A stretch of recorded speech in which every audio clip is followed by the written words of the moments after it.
Hallo und schön, dass du bei mir reinschaust, dass du meinen Kanal gefunden hast oder wenn du öfters hier bist, schön dich wiederzusehen. Heute zeige ich dir diese Betondeko und Feuerschale. Ich zeige dir das Rezept dafür, wie einfach man diese Schale machen kann. Deko-Ideen für Herbst, Winter, Weihnachten, Frühling und Ostern hatte ich dir in diese schon gezeigt. Und jetzt kommt es als coole Feuerschale. Bitte die Sicherheitshinweise auf jeden Fall beachten. Es ist offenes Feuer und das muss immer unter Aufsicht sein.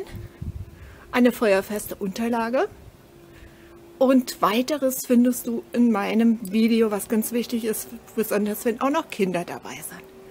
Und wie einfach die geht, möchte ich dir jetzt zeigen für ganz tolle Abende auf der Terrasse, am Lagerfeuer, Feeling auf dem Balkon und in der Wohnung besser nicht. Das ist einfach zu gefährlich.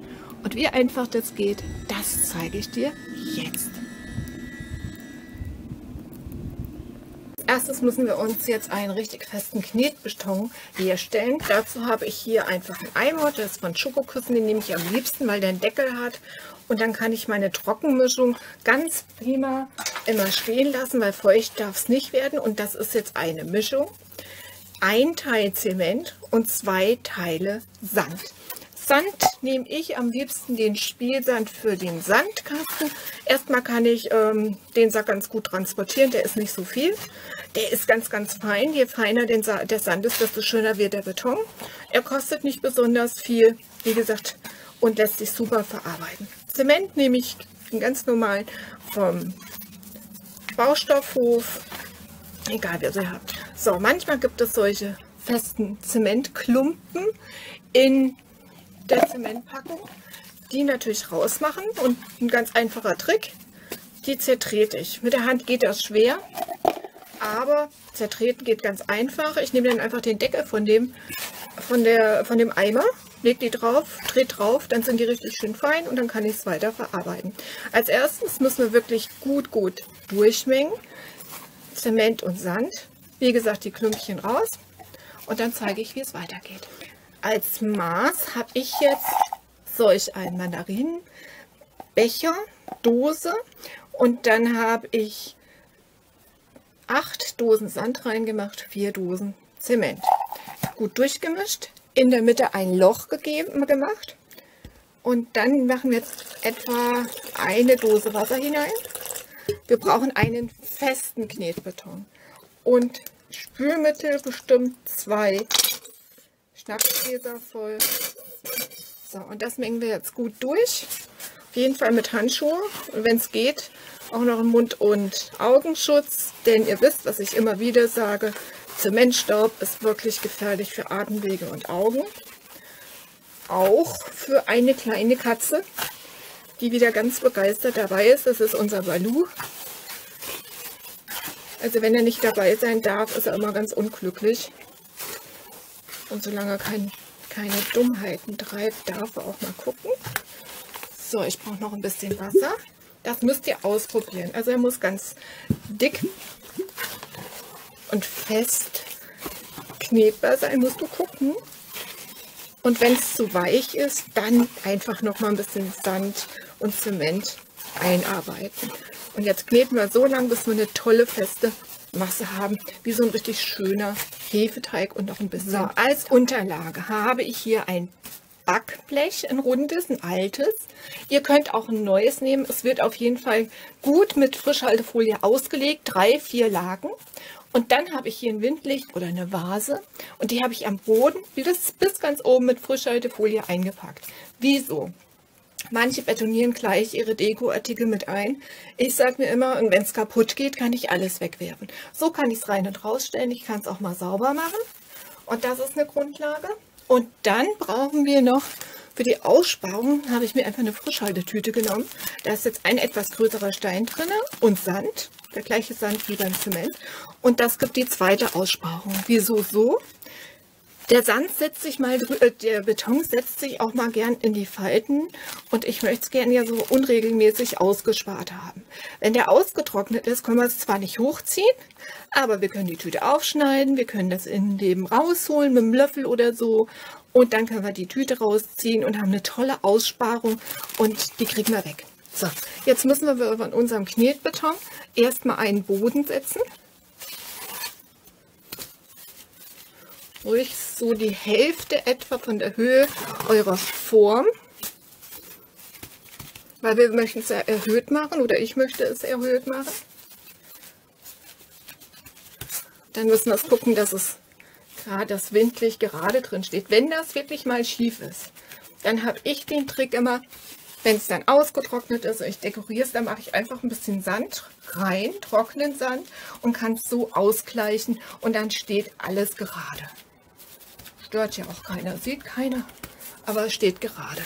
So, da wo jetzt das Windlicht hinkommt, noch mal ein bisschen, weil es sich ja durch das Gewicht nach unten drückt noch ein bisschen. So, dann setze ich das hier hin. So. Ja, weil du musst gucken, ne? So, und dann setze ich den Stein-Sandbeutel auch noch daneben. So, und jetzt müssen wir das Ganze einpacken. Muss einen schönen Rand bekommen. Wenn euch der Knetbeton nicht reicht, gar kein Problem, dann mischt noch mal an. Der braucht wirklich lange, um zu trocknen, länger als der Gießbeton, aber dafür kann man den toll modellieren und ich möchte ihn ja noch höher haben, als jetzt die Form ist, wie so ein Berg. Wie gesagt, nochmal anrühren, wenn es nicht reicht, wenn ihr schon genug habt, prima. Und dann setzen wir uns das alles jetzt das schön voll Knetbeton. Nachher machen wir uns die Handschuhe dann noch nass und streichen es noch ein bisschen aus. So ist jetzt der Knetbeton schön drin. Und damit er euch nicht so runterläuft beim Trocknen oder eine schöne Struktur kriegt, einfach ein bisschen hoch machen.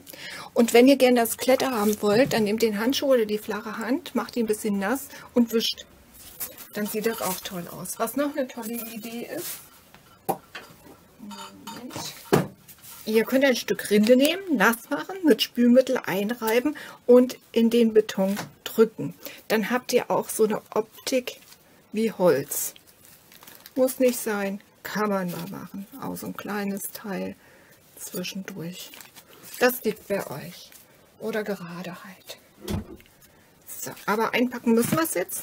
Steht ja noch über vom Einschlagen der Form. Muss auch nur am Rand sein. Und dann muss es trocknen. Kommt drauf an, wie groß eure Form ist. Wo ihr es hinstellt. Also 4-5 Tage. Auch eine Woche würde ich es auf jeden Fall machen, weil wie gesagt, Knetbeton trocknet schlechter als andere. Dauert länger, aber wir haben ja Zeit, denke ich. Und dann lassen wir es jetzt erstmal in Ruhe stehen. Und dann dekorieren wir weiter. Kontrolliert nochmal, ob das Glas gerade steht. Und das war's dann erstmal. Schleifen tun wir es dann sowieso nochmal, dass das schöner wird. Ja, und ab zum Trocknen, nachdem ihr es jetzt erstmal 2-3 Stunden ohne Wackeln habt stehen lassen, weil sonst löst sich das in alles. So, unsere Betonschale mit dem Windlicht ist jetzt getrocknet. Man dreht vorsichtig raus. So. Die Steine am besten aufschneiden und dann nach und nach rausholen, damit wir uns die Optik nicht zerstören von dem Ausgezackten. Einfach dann rausnehmen, alles. Und dann können wir prima mit so einem Schleifsteinchen, nachdem wir jemand um Hilfe gebeten haben, weil einer muss den Beton halten, der andere zieht dann vorsichtig die Form ab. Wir ziehen uns die Folie runter und dann schleifen wir die Kanten, einfach so brechen die Kanten. Und das ist dann so die Feinarbeit, die wir noch machen wollen. Muss kein Schleifschwämmchen sein. Ihr könnt auch normales Schleifpapier nehmen. Und wenn ihr gar nichts zu Hause habt, dann nehmt einfach eine alte Nagelfeile. Die könnt ihr immer wieder benutzen. Geht auch bombig. Man muss nicht immer weg und dann gleich wieder kaufen. Ich habe jetzt einen Teil vom Sand rausgemacht. Und dann fummel ich mir das, entferne ich das vorsichtig raus. Und dann habe ich wirklich so ein schönes Becken, sage ich dazu, so ein asymmetrisches. Mir gefällt das besser als immer so das Akkurate. Dann kommen die Krümel noch raus. Das ist wirklich schön durchgetrocknet. Ist noch ein bisschen dunkler als der Rest, aber das macht nichts. Und hier die Teile, die so ein bisschen abstehen, was eher so ein bisschen lose sich anfühlt, das können wir abbrechen und dann, wie gesagt, schön schleifen oder auch so lassen. Wenn ihr es so rustikal besser findet, auch toll. Man kann es noch spritzen in einer anderen Farbe, mit einem Sprühlack. Zum Beispiel, ich habe jetzt schon ein paar Sachen gemacht, einfach mit so einem Silberlack. Oder man lässt es so, wie das ist. Wenn ihr wissen wollt, wie es spritzen geht, dann schaut doch bitte mal in die Videos rein von dem Pilz in einer alten Socke. Der wird im Ganzen gegossen. Oder von der tollen Eule. Da erkläre ich das mit dem Karton und wie das am besten geht. Jetzt erstmal aus der Schale. So, mir reicht das jetzt mit dem Schleifen, nur so ein bisschen gebrochen die Kanten. Unten drunter ist es natürlich noch ein bisschen feucht. Ich würde es jetzt einfach noch mal an einen Platz zum Trocknen stellen und am besten etwas erhöht. Nimmt eine zusammengerollte Papiertüte oder so und legt es drunter oder ein Ästchen, nur dass es so ein bisschen schräg ist. Einfach nur so 1 Zentimeter oder so, das reicht schon, damit es auch unten trocknet. So, und jetzt ist unsere Betonschale schon mal fertig und jetzt zeige ich euch, wie ihr das zu einer Feuerschale dekorieren könnt. Als Untergrund wäre es ganz gut, ein bisschen Kies oder Sand einzufüllen. Dann kriegt ihr die Rückstände auch besser raus. Deko kann man auf die andere Seite vielleicht ein paar Steine legen, dass es nicht so gar so nackig aussieht, wie ihr das wollt, weil die dürfen ja heiß werden. Die brennen nicht. Und hat doch was. So, kann man auch noch eine Metallfigur einbringen, wenn man eine hat, dann ist das gar kein Problem. So, jetzt könnte man unten hinein ein bisschen Grillkohle tun, wenn man das möchte. Oder einen Anzünder. Und das Holz stapeln. Ein bisschen kürzer einlegen. Das war jetzt vielleicht ein bisschen lang, nehmen wir nächstes. Und stapeln das so drauf, wie so ein Wigwam. Und dann kann man es anzünden. Wichtig dabei, ganz wichtig dabei, eine feuerfeste Unterlage. Das wirklich nur im Freien benutzen. Natürlich nur unter Aufsicht. Aufpassen, dass die Kinder nicht spielen. Und dann ist es wirklich ein ganz stimmungsvolles Lichtfeuer am Tisch.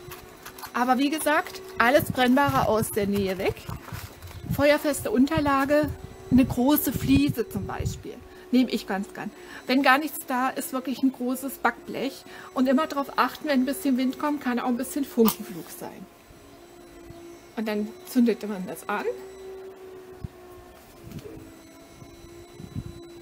und hat dann wirklich ein ganz stimmungsvolles Licht, eine Feuerschale.